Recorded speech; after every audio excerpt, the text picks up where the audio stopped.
Hello everyone, welcome back to Chauhan academy. आज हम puzzle series को कंटिन्यू कर रहे हैं यहाँ पे। Right, this is puzzle number 4, box type. ठीक है, और मॉडरेट लेवल है इसका। So student, this is box type puzzle of moderate level and puzzle number 4। So the puzzle is there are 8 boxes J, K, L, M, N, O, P and Q are placed one above another but not necessarily in the same order. right?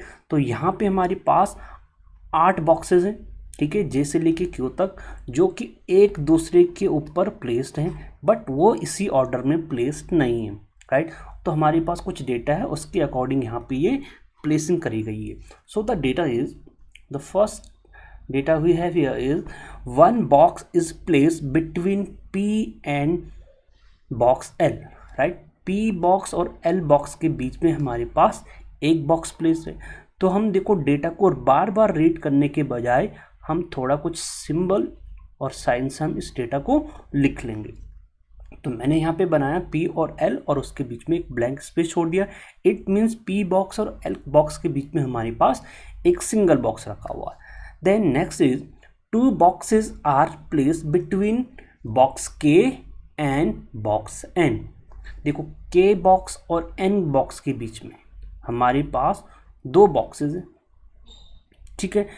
अब यहाँ पे condition ये है कि K के, देखो ये horizontally तो प्लेस है नहीं, ये वर्टिकली प्लेस है हमारे पास। तो हो सकता है कि K के नीचे N हो, ठीक है, K बॉक्स के नीचे 2 छोड़ के N हो, या फिर N के नीचे 2 बॉक्सेस के बाद में K हो। कोई 2 कंडीशन हो सकते हैं हमारे पास। यहाँ पे क्लियरली मेंशन नहीं है कि K बॉक्स के नीचे N है या फिर N के नीचे K है। अभी हम कुछ डिसाइड नहीं कर सकते, अपनी तरह से अजम्पशंस लेके नहीं चल सकते। देखो फिर देखो नेक्स्ट है Q is placed immediately below N। N जहाँ पर भी होगा एकदम उसके नेक्स्ट नीचे वाला बॉक्स कौन सा होगा? Q होगा।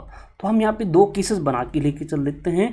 फर्स्ट इज, यहाँ पे हमने K कंसिडर कर लिया, 2 बॉक्सेस का हमने प्लेस वैकेंट रख लिया और उसके नीचे हमने ड्रॉ कर लिया N। देन दूसरी कंडीशन हो सकती है कि पहले N हो, फिर 2 बॉक्सेस को छोड़ने के बाद हमारे पास K हो सकता है। राइट, अब जो दूसरी नेक्स्ट जो कंडीशन है हमारे पास, जो डेटा है Q is placed immediately below N। Q कहाँ पे? N के इमीडिएट नीचे, यानी अगर N यहाँ पे तो इसके नीचे वाला बॉक्स Q होगा, और अगर N यहाँ पे हमारे पास, इसके ये वाला बॉक्स कौन सा होगा? Q होगा। राइट, तो ये वाला डेटा हमने फिक्स कर लिया। अब देखो यहाँ पे इस वाले कंडीशन में देखें तो 1 2 3 4 5 बॉक्सेस हमारे पास आ चुके हैं। अब हो सकता है कि बाकी जो रिमेनिंग 3 बॉक्सेस हैं, हो सकता है K के ऊपर 3 हो सकता है कि Q के नीचे 3 हो, या फिर हो सकता है कि 2 ऊपर 1 नीचे, या फिर 2 नीचे 1 ऊपर। सेम कंडीशन यहाँ हो सकती है। यहाँ पे हमारे पास 4 बॉक्सेस हैं, बाकी रिमेनिंग 4 बॉक्सेस या तो N के ऊपर या फिर K के नीचे, 2 ऊपर 2 नीचे, या फिर 3 ऊपर 1 नीचे, इस कंडीशन से भी हो सकती है, या फिर 4 ऊपर 4 नीचे भी हो सकते हैं। कुछ भी कंडीशन हो सकती है। अभी तक हम कुछ भी अपनी तरफ से अजम्पशन लेके नहीं चलेंगे। Then next is box M is place above the box N। M कहाँ पे प्लेस है? N के ऊपर। इट मीन्स अगर M यहाँ पे है तो N के ऊपर हमारा M है। Right, and below the box O। M N के तो ऊपर है बट O के नीचे प्लेस्ड है। Then box M is placed neither just below nor just above the box O and N। M जो है, M बॉक्स जो है हमारे पास, वो O बॉक्स के या तो जस्ट नीचे भी प्लेस नहीं है और N बॉक्स के जस्ट ऊपर नहीं है। ठीक है, N बॉक्स के ऊपर तो है बट जस्ट ऊपर नहीं है, O बॉक्स के नीचे तो है बट जस्ट नीचे नहीं है। उनके बीच में कुछ एक बॉक्स का या फिर 2 बॉक्सेस का गैप होगा। Then box J and box O is not placed above P। J और O P के ऊपर नहीं है। It means J और O P के नीचे हैं हमारे पास। राइट, P के नीचे कौन कौन से हैं? J भी है और O भी है। ठीक है, या तो J के नीचे O होगा या फिर O के नीचे J होगा। अभी हमें कुछ पता नहीं, बट ये पता है कि P के नीचे दोनों हैं, J and O। L is place below O, L कहाँ प्लेस है, ओ के नीचे में, ठीक। और दूसरी पी और एल और पी, यहाँ एक और कंडीशन है हमारे पास एल के साथ, पी और एल के बीच में एक बॉक्स है। देखो पी के नीचे ओ के नीचे एल, राइट, और पी और एल के बीच में हमारे पास सिर्फ एक ही बॉक्स है। इट मीन्स पी के नीचे ओ के नीचे एल, तो पी और एल के बीच में कौन सा बॉक्स होगा students, we will have O. It means P के नीचे ओ होगा और ओ के नीचे एल होगा, तीन कंटिन्यूस बॉक्सेस होंगे हमारे पास, ठीक। और अब ये जे कहाँ होगा, इट मीन्स पी के नीचे तो होगा बट पी के नीचे तो हमारे ओ है और ओ के नीचे एल है। इट मीन्स जे हमारे पास एल के बाद आ गया, ठीक है। पी के नीचे ओ हुआ तो अल्टीमेटली पी के नीचे ही जे, तो पी के नीचे ओ के नीचे एल, एल के नीचे जे, ठीक है। ये बॉक्सेस तो थ्री कंटिन्यूस आ गए।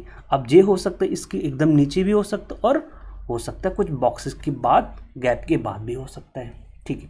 ये डेटा हमारे पास हो चुका है, ठीक है। ये भी हट चुका है हमारे पास, ये वाली कंडीशन भी हट चुकी है। अब देखो डेटा ये भी हो चुका है, अब हमने सिर्फ इनको अरेंज करना है, इनको प्लेस करना है इन दो कंडीशंस के अकॉर्डिंग। अब देखो एन जो हमारे पास दूसरी एक और कंडीशन है कि एन जो है एम बॉक्स जो है एन के ऊपर तो है, ठीक है। ये वाली कंडीशन अभी हमारी रहेगी कि ओ के नीचे एम है और एम के नीचे एन है। एन जो है एम बॉक्स जो है एन के ऊपर तो है बट इमीडिएट ऊपर नहीं होगा। इट मीन्स एम बॉक्स यहाँ पे नहीं आएगा, ठीक। एम बॉक्स यहाँ आ सकता है या फिर उसके ऊपर भी आ सकता है। यहाँ सिमिलरली एम बॉक्स तो यहाँ आएगा नहीं, आएगा तो उसके ऊपर, यानी एम के लिए ये पोजीशन तो वैकेंट नहीं है, इसके ऊपर वाली पोजीशन वैकेंट हो सकती है, यानी इसके ऊपर भी एक और बॉक्स आ सकता है, ठीक है। अब देखो एम को सपोज, अब हम ये देखते हैं कि एम कहाँ आ सकता है, ठीक।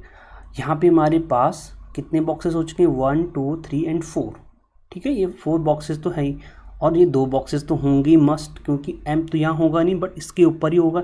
एम यहाँ हो सकता है, एम यहाँ नहीं होगा बट यहाँ हो सकता है। अगर हमारे पास एम यहाँ पे हो गया तो एम के ऊपर कितने बॉक्सेस हैं हमारे पास, ओ, ठीक है, और ओ के ऊपर पी भी है, एल भी है, ठीक है। ओ के ऊपर पी और ओ, पी ही है सिर्फ हमारे पास यहाँ पे।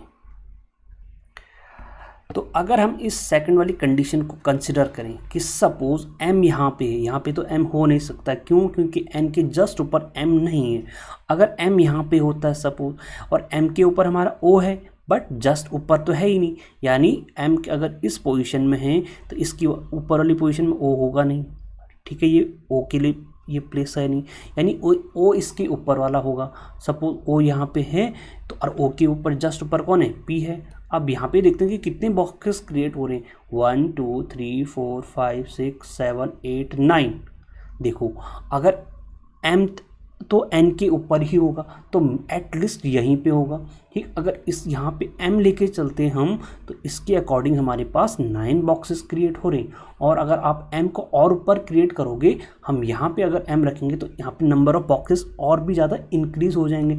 इट मीन्स ये कंडीशन हमारे यहाँ पे फॉल्स हो रही है। तो ये कंडीशंस, ये जो फर्स्ट कंडीशन है ये, इट मीन्स ये हमारी सही है। अब यहाँ पर भी हमको एम प्लेस करना है कि कहाँ आ सकता है। देखो एम यहाँ पे आएगा नहीं, सपोज हमारा एम यहाँ आ सकता है, ठीक है, यहाँ पे आ सकता है, अभी फिक्स नहीं है, हम मान के चल रहे कि एम यहाँ पे। अगर एम यहाँ पे है तो एम को एक छोड़ने के बाद क्या आएगा, वो आ सकता है, राइट, वो आ सकता है। बट अब हमें देखो यहाँ पे पी ओ एल, 3 एम के ऊपर ओ आएगा, ठीक है, और P O L 3 continuous box आएंगे। इट मीन्स हमें 3 वैकेंट प्लेसेस चाहिए, ठीक है। इनको छोड़ने के बाद हमें 3 कंटिन्यूस पोजीशंस चाहिए पी ओ एल के लिए। तो यहाँ पे हमारे पास कितने बॉक्सेस हैं, 1 2 3 4 5। इट मीन्स जो 3 पोजीशंस वो पी ओ एल के लिए है और पी ओ एल के सबसे ऊपर पी है, फिर ओ है, फिर एल है, ठीक, इस तरीके से। अब एल के नीचे जे है और सिर्फ एक ही पोजीशन हमारे पास वैकेंट है, ये वाली, इट मीन्स ये जे हो गया। अब यहाँ पे देखो बॉक्सेस काउंट कर लेते हैं और सारी पोजीशन फिल्ड है, 1 2 3 4 5 6 7 8 और हमारे पास यहाँ पे 8 ही बॉक्सेस हैं। इट मीन्स ये कंडीशन हमारी फुलफिल हो चुकी है, ये कंडीशन सही है और ये हमारी पजल सॉल्व हो चुकी है। तो पजल हमारी सॉल्व हो चुकी है और पजल पे बेस 5 क्वेश्चन हमारे पास इस तरीके से हैं। फर्स्ट क्वेश्चन है which of the following box is place just below box L. L के जस्ट बिलो कौन सा बॉक्स है हमारे पास, यहाँ पे हमारे पास है के बॉक्स। तो हमारे गिवन ऑप्शन में से के कोई भी नहीं है, इट मीन्स हमारा आंसर हो गया none of this. Second question है how many boxes are place between box O and box N. O और एन के बीच में कितने बॉक्सेस हैं, तो so we have here 1 2 3 4 and only 4, right. O और एन के बीच में 1 2 3 एंड 4, इट मीन्स हमारा आंसर हो गया 4, that is option number D part और fourth part. Next is 4 of the following 5 are alike in certain way based from a group find the one that does not belong to that group. यानी इन 5 में से 4 हमारे पास एक जैसे हों और एक क्या होगा डिफरेंट होगा, वो हमें यहाँ पे चूज करना है। देखो पी और एल, पी और एल मीन्स पी के नीचे एक बॉक्स है, एक छोड़ के एल है, तो पी और एल के बीच में एक बॉक्स का गैप है। ओ एंड के इट मीन्स ये भी सही, ये दोनों एक जैसे हैं। एन एंड एम, एन और एम, देखो एन के नीचे एक बॉक्स छोड़ के एम होना चाहिए, यानी हमारा आंसर क्या हो गया ऑप्शन 3। नेक्स्ट है which of the following box is place just above box N. N के जस्ट ऊपर कौन सा बॉक्स है हमारे पास, यहाँ पे box J, it means option number 4 is right answer. Next question is what is the position of M. M की क्या पोजीशन है, हमें यहाँ पे आंसर बताएं इन 5 में से। Third from the top most, right, but नहीं, यहाँ पे तो 1 2 3 4 5 we have, this is 5th from the top. Second from the top most नहीं, third from the top bottom most नहीं, first second third and fourth, this is 4th from the bottom most. Second from the bottom most नहीं, this is not second from the bottom most, it is first second third 4th from the bottom most. So यहाँ पे answer हो गया none of this. तो इस तरीके से हमने इस बॉक्स पजल को सॉल्व करा और इस पे बेस 5 क्वेश्चन करें, right. So friends, I hope puzzle आप लोगों को समझ में आई होगी। आप पजल को पहले एक बार खुद से सॉल्व करना, then you will analyse that this is a moderate level of puzzle, this is not easy level, right. This is pre base examination, ठीक है, ये प्री एग्जामिनेशन बेस का क्वेश्चन है, but this puzzle is of moderate level. आप एक बार खुद से try करना, और अगर आपको सॉल्यूशन पसंद आया होगा please like the video and share to your friends also, and please subscribe this channel also. Thank you and have a nice day.